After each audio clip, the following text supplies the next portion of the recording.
What is the big, ugly, dirty secret about business nobody talks about and nobody wants to know about and is going to blow your mind? Stay tuned.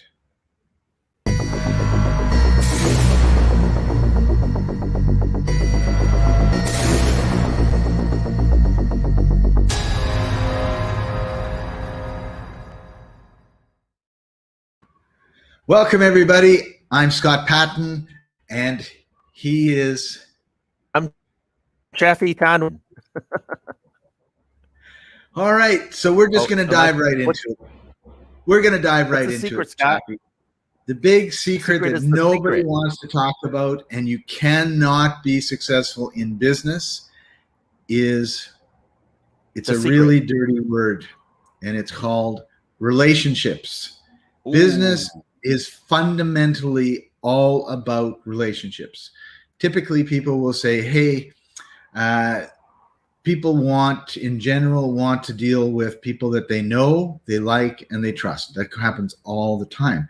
But they don't talk about the other side of the story or the coin, which is, what if you don't like the person, you don't trust the person, and you're stuck with the person? And that, of course, is what we're going to be talking about today, because it's right in my face. We're dealing with it like live and in color. So, Chaffee, oh no, we've been fortunate enough with a number of the people that we work with that we love them. They love us, and it's great. But what do you do if you're the checkout person at the grocery store and the person buying the groceries is a jerk? What do you do if you're working in an organization and your coworker is a jerk? What do you do when you're in these situations where you can't get out of them in the moment, right? Because you can always quit and get another job. But you're with people that they lie, or they cheat, or they steal, or they do things that are fine, but they trigger that individual and they don't like it, or they gossip, or these sort of things. So that's kind of what I want to talk about today, because I think it is something that people don't talk about. Like, how do you turn toxic relationships into good? And I mean, in the personal development relationship, romantic relationship world, that gets talked about a lot, because people are in toxic families, or their parents aren't nice to them, or their kids aren't nice to them, or they're not nice to their kids, or Auntie Susie did something 25 years ago that I'm still mad at her about. And sometimes people don't forgive. So now I'm going to be quiet and let you take center stage. Well, before I take center stage, Scott, I got to ask you, did I do something to you? It's you. Is it it's your me? fault. Is that why we're talking about life is so bad in Hawaii? All right. And it's funny you say that, because that is also my reaction when somebody is upset about something and then maybe they aren't clear about the specifics of it. My very, very first thought is, what did I do? Right? And so that's a really, your first reaction is also my first reaction. And I've learned to calm that voice down and say, let's listen to the person. Let's find out what's going on with them. And 90% of the time, it has nothing to do with me, but I happen to be the person there, right? So this goes into something that we've talked about previously, Scott, which is emotional intelligence, right? And emotional intelligence is a skill set that I know a lot of people aren't aware about. It's a study that has, I guess, formulated, in more recent times, shall we say, or been defined in more recent times.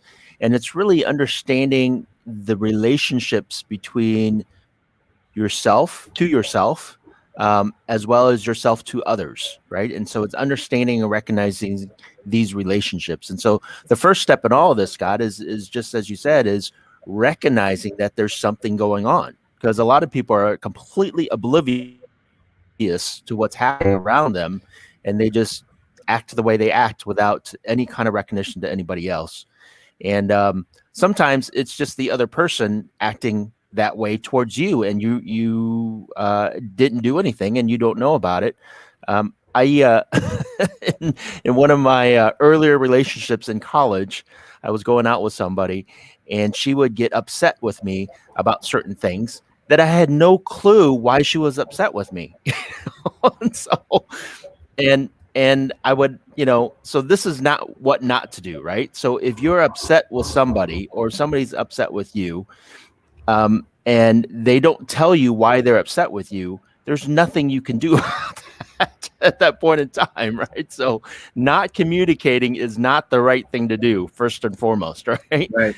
So I would ask, why upset? And like, I would just get an angry face. And, it's something that I did. You And should I had know. no idea. You should know.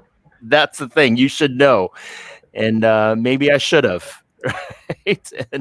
And so awareness and recognizing the situation is the first thing. Because if you don't recognize your emotions, you don't recognize other individuals' emotions, then there's no way you can deal with what's going on and what's happening. So, Jaffe, you remind me of when I was about 15 years old, living at my parents' place. I was in the basement. They all lived upstairs. So I came up one Sunday morning. I walked into the living room. My dad is in his chair reading a book. My mom is in the couch reading a book. I waltz in. I'm happy as can be. It's sunny day. It's summer. I go, hi, hi. And I just zip right out into the kitchen and make myself breakfast. And then 20 minutes later, my sister comes downstairs, walks into the living room, goes, hello, and goes, oh. And for her, it was like she hit an ice wall. It was a freezer in there. Unbeknownst to me, my parents were furious at each other. And my sister, she picked it up like instantaneously. And she never said anything about it for 40 years. wow. And we were walking down the harbor, this path by the harbor of Victoria, British Columbia, Canada, and she accuses me of almost destroying my parents' marriage. And I said, what are you talking about? Well, don't you remember? And I go, I have no clue what you're talking about. Well, and then she just said what I said. And she said, and I was sure, and I've been convinced that it was something you did that made them so mad.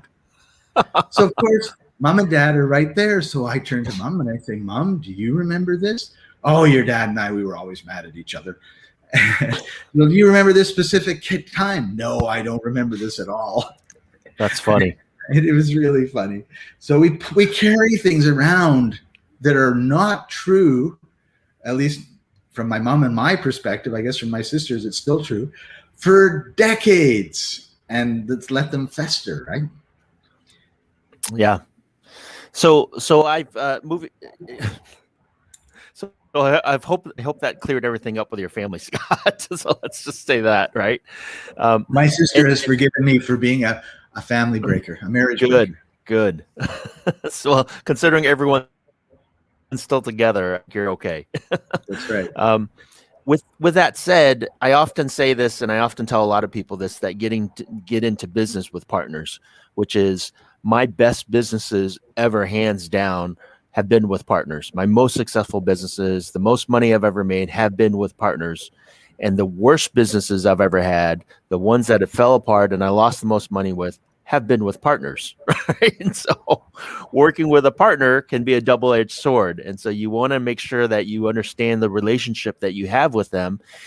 And unfortunately, life happens, and sometimes relationships change. And if you're not able to change with that, or make changes to deal with those changes, then a good relationship can become bad, right? And so it goes back to what you said, Scott, is how do we deal with that? How do we handle those situations? And as I said, first and foremost is recognition, right? And then that's I think self-awareness in the emotional intelligence. It's self-awareness.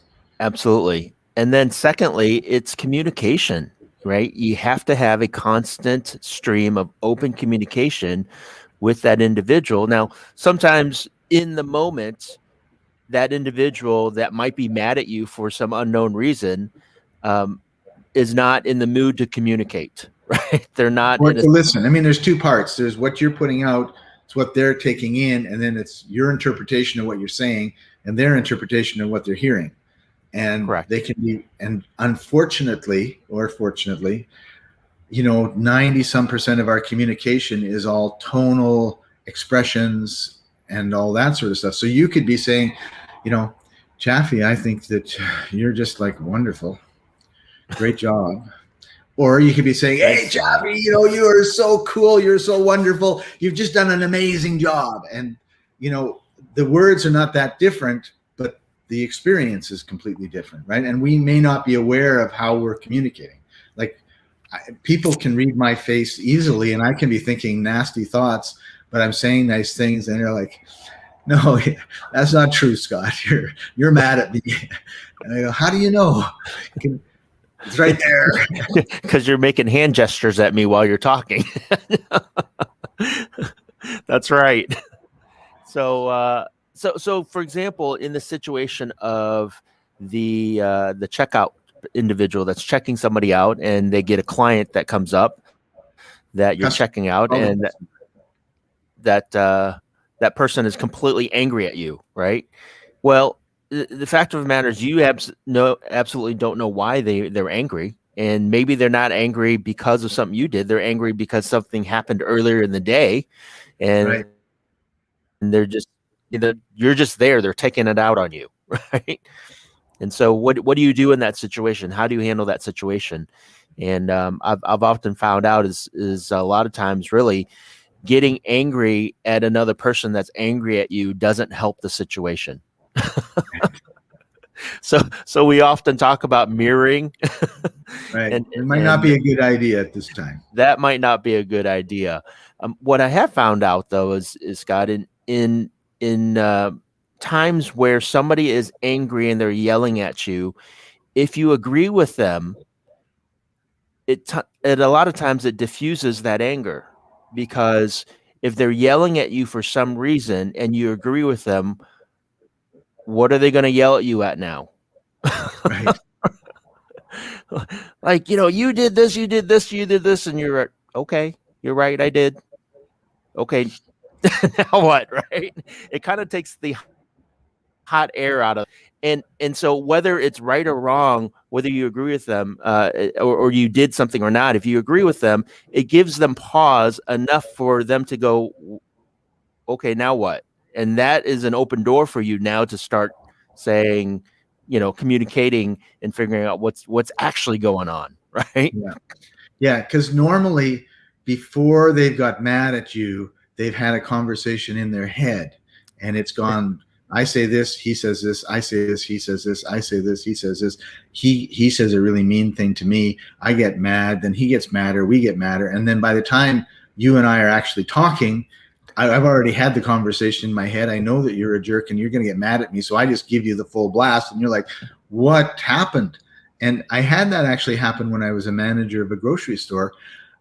My front-end manager called me up and said, we have a customer down here. She's really mad, and she insists on talking to the manager. Can you come down? I said, sure, tell her I'll be right down. I walk down, I see her. She's just got steam coming out of her ears, right? And I thought, oh, I wonder what she's mad about. And so the first thing I did is I get a big smile, and I said, I don't know what the problem is, but I want you to know that I'm going to fix it. And she just went, whew, because she'd gone home. Her groceries she wasn't happy with something. And she had this, I'm going to take it back. They're going to do this. They're going to do this. And she had this whole fight going on in her head by the time she got back to the store. And what it was she had, there was a dent in a can of peas. It was 33 cents. So it's like, oh, that's the problem? No, I just turned to my clerk, go get another one of these right now. Off they went, came back. Here you go, ma'am. She said, oh, thank you. I'm so happy. And spent another $200 on groceries. You should have given her 2 cans, Scott. Here's one to replace it, and here's one for your trouble. No, we're cheap in the grocery business. Only you deflated her anger by helping her, by agreeing with her, by addressing the challenge, versus going, what's so mad? It's only a dent in a can. It's only 33 cents. What are you thinking? You're wasting my time. You're wasting your time. right? Yeah. And if you would have gone that and mirrored her anger, it would have gotten her more angry, more upset, and caused a lot more ill will, shall we say. Yeah. So one of the things you talked about was the self-awareness, like what's going on with me. And then the other part of it, I think that's really important when it comes to emotional intelligence is self-management. Because we have, it's kind of, like they have the little devil on one side and the little angel on the other, and it's blah, blah, blah, blah, blah. And so we have these voices in our heads, and I don't think they're all my voices. I think sometimes they're your voice, because we connect. And well, actually, the reason I say that is everyone that you meet and impresses you, they become part of your mind. Like I've grown because I've known you, Chaffee, right? So there'll be situations where I won't necessarily say what would Chaffee say or do, but my subconscious is, well, this is what Chaffee said about this, so why don't you do that instead of the dumb thing you're thinking of doing? But the other part of it is that we've got these little noises that go, well, that person's at the end, and if we don't manage those voices, like, thank you very much for sharing, but I'm not going to yell at them this time. Okay, go away. And then, but most of us don't. Like, we just blah, and then later, of course, you just are not happy with the blah because, of course, it's blah, and you get the result of blah, and now you've got a bigger problem you have to solve. So part of that self-management is recognizing triggers. What triggers you, right? What makes you upset? What makes you trigger an emotion in yourself, and recognizing that trigger in you and determining whether that's a valid trigger or not. So if somebody comes up to me yelling at my face, does that trigger, would that trigger me to yell back at their face? Right. And the sooner I can recognize those triggers, the things that set me off, then the faster that I can recognize those and deal with them appropriately. And I'll give you a key example. And I think this is true for pretty much, I think it's pretty much true for anybody that's in a relationship. And it's not true for me. No, yeah, that's right. I know it's not true for me. I don't know what it is you're going to say. It's true for you. See, I triggered it for you because I told you what's true for you, and it might not be true. Don't you dare do that. You truthed me. What I found, though, is that as I was going through my personal development earlier on in my career, I started being able to deal and work with individuals, and when they would bring up challenges and issues, I would be able to address those. I would be able to figure those things out. And when I was working with somebody that was working with me and they brought up something, then I would be able to work through them, train them, educate them on how I like things done instead of the way they did it, and figure those things out. And what I found, though, is that even though I was getting better at dealing with those relationships, I would go back home, and my wife and I, we were working together in our business, we would all of a sudden just start arguing about something, or she wouldn't do something and it would make me upset. Like, why didn't she do that? Or I would do something, it would make her upset. Like, why did I do that? And what I found was that it was because we expected so much more out of each other that these little things that I would just calmly address with somebody else would trigger me if she did it. Like, she better, like, why is she acting that way? Like, or why didn't she do that? Like, she should know better because she's my wife, right? And in reality, she shouldn't. Like, maybe I didn't communicate that properly with her. Maybe, instead of expecting certain things from her and expecting her to know those, I should have communicated better with her on those situations. And so when you're working with a significant other or a family member or somebody close to you, you really have to pay attention because there's a different dynamic there, and your expectations can blow things up. And so make sure you're not setting unreasonable expectations for somebody you're close to just because you're close to them. And I think that's a key factor that everybody needs to be aware of, especially couples working together. And I think we lost Scott. There he is. Scott, you back? I think you were frozen for a second there. Okay, he's still frozen. So while he's frozen, I guess I'll carry on. I'm back. I'm back. Oh, there you are. I am back. I had a little hiccup in my internet. Yeah. That's all right. So that's a great point. I'm still frozen. Keep talking. So one of the biggest challenges that always pop up when I'm talking with business owners and people working is that relationship It's with their Hawaii. spouse. Everything is slow here. That's all right. Enjoy your beach. So relationship, the dynamic between spouses working together or significant others working together, that is a key dynamic that can determine the success and failure of your business. And I do see you moving around, Scott. So I think you're there. I'm not sure what's going on. Only again, important to not expect things or unreasonable things from your spouse because they're your spouse. And when we sat down, my spouse and I sat down and talked about this, like, why are you so upset at this? Or why am I so upset about this? And we talked it out because the same issue, if somebody else would have brought it up to me, I would not have been upset. I would have just dealt with it and come up with a solution and we would have solved that. Whereas it was, again, with you should have just taken care of it. Like, why? What's going on? Right. And when we talked through it and figured out, like, why are we doing this? It was really because, again, of the expectations that we had of each other. And you got to realize, even if you're in a relationship with somebody, unless you have some awesome superpower, you're still not mind readers. Like, she can't read my mind. Right. I can't read her mind. And what I prefer, like you said, that conversation in my head of what she should have done really isn't that conversation in her head. She had a different conversation, or she had a different modus operandus, right?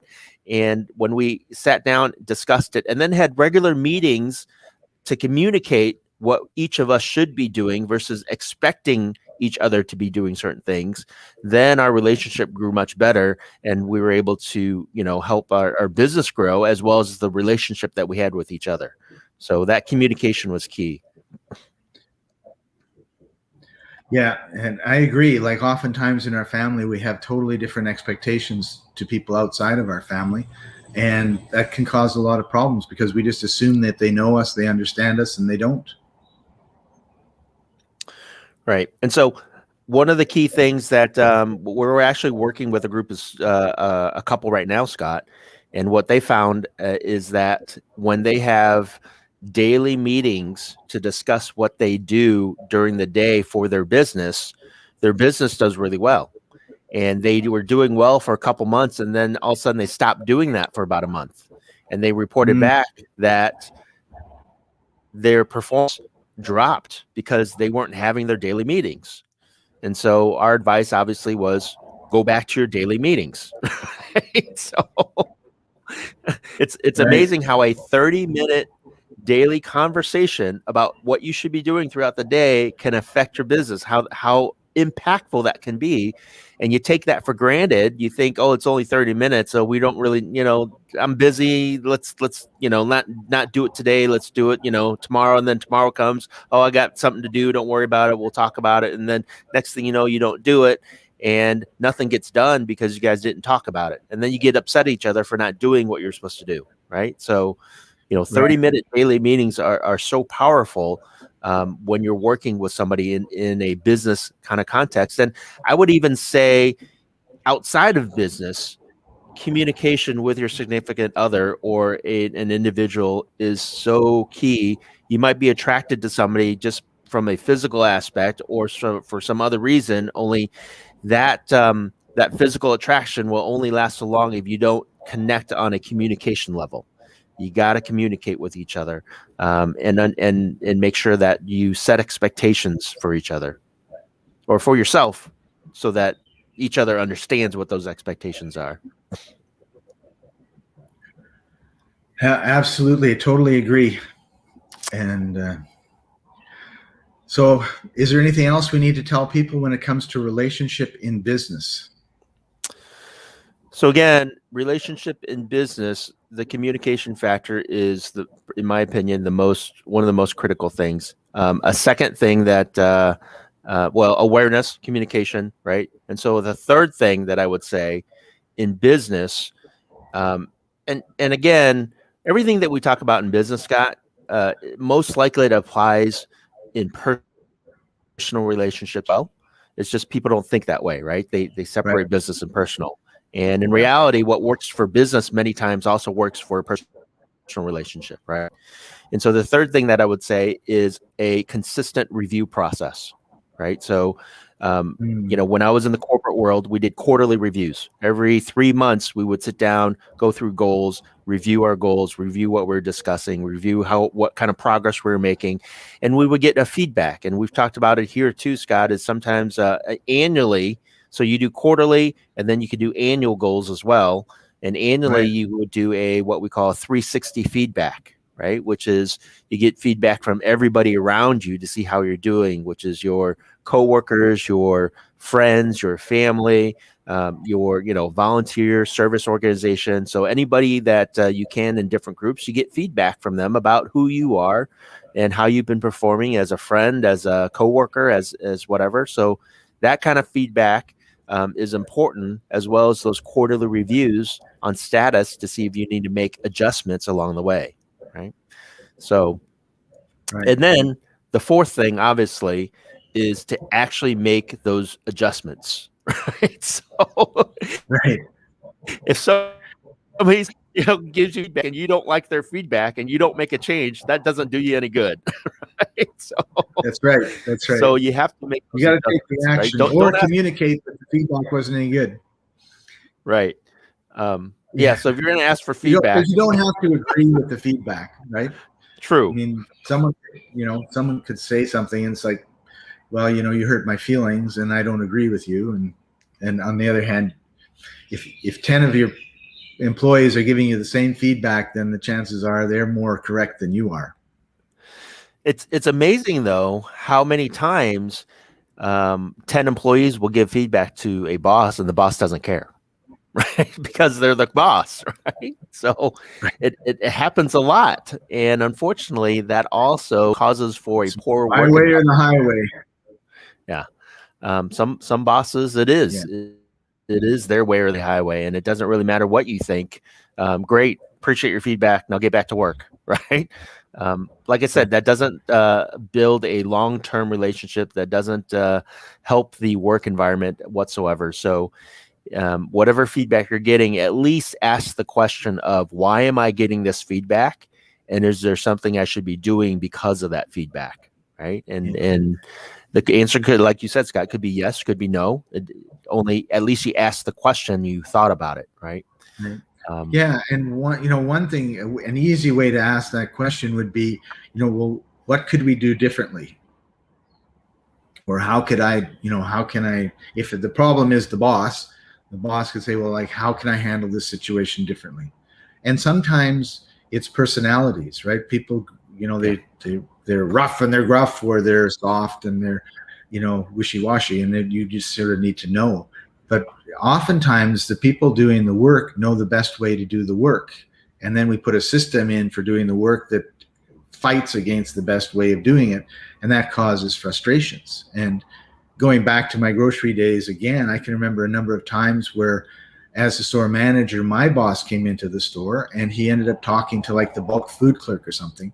And, how are you doing? What's going on? Like, he's just being nice. And then after a minute, they say, why do we do this? Like, why don't we do that? And he goes, oh, that's a really good idea. I don't know. Like, we should do it that way. It makes total sense. And because oftentimes we're so close to the task or the job or whatever, we don't see the obvious. And I can recall a number of times where they made these small changes, but it just made life so much easier for the clerk, more efficient, more faster, more all that sort of stuff. And so sometimes just asking people, like, how's it going and what are you doing, and is there anything we could do to make your job easier? And they're doing the job all the time. They're constantly thinking about, I got this frustrating thing. What if I could do this, or what if I could do that? And sometimes you can make a simple change. So I guess that's another key factor, Scott, to think about, which is when there are challenges, when there are issues that you recognize in the relationship, I oftentimes do my best to nip it in the bud, which means don't let it fester, don't let it build up. The longer you wait, the worse it gets. Um, Yeah. Sometimes it's a non-issue, right?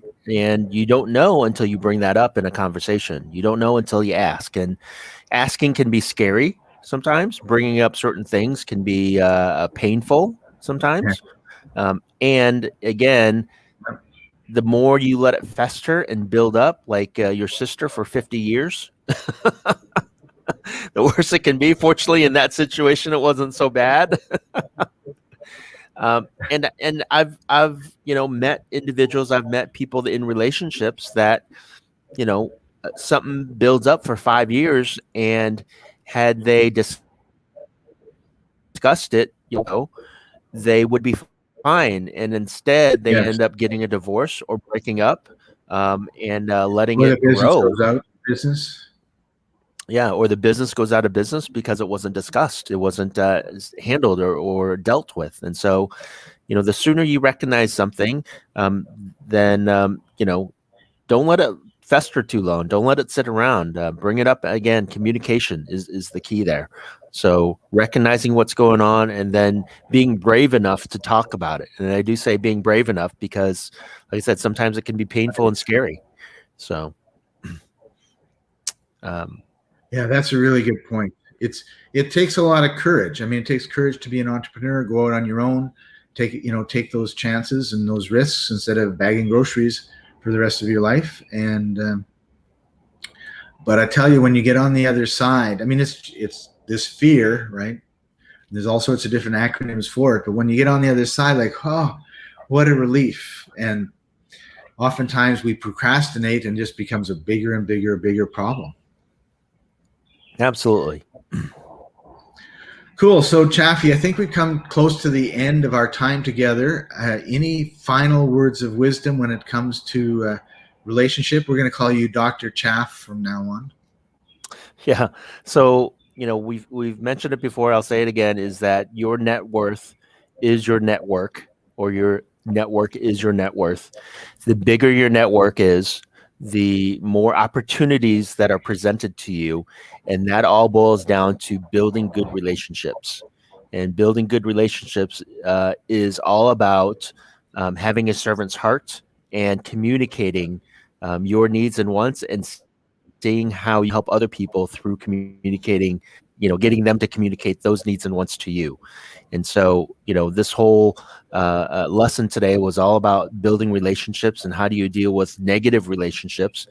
And the answer to that is, again, awareness and communication, and dealing with those as they come. To that, there comes a point in time where sometimes you just need to break away and relationships and look for new relationships. And sometimes you can fix relationships, sometimes that it's better not to fix them and just wish somebody the best and move on. And that really comes again through the Right. communication process to determine what the future holds with you.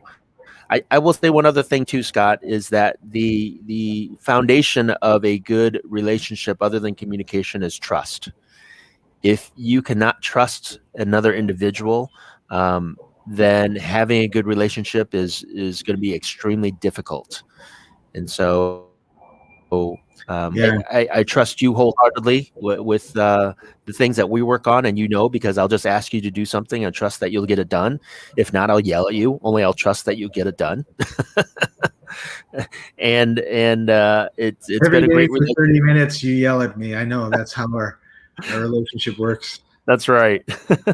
And I trust that it will get done. I trust that you have my best interest because I have your best interest, and so that's critical in a relationship as well. So I know I added another factor as we're Sure closing is. up, Scott. Only I thought it was important. I'm Good done. stuff. All right. So this is the point where we have this beautiful little montage of how to get a hold of Chaffee if you want to know more about the things that he does and are looking for a coach to help you take your business to the next level.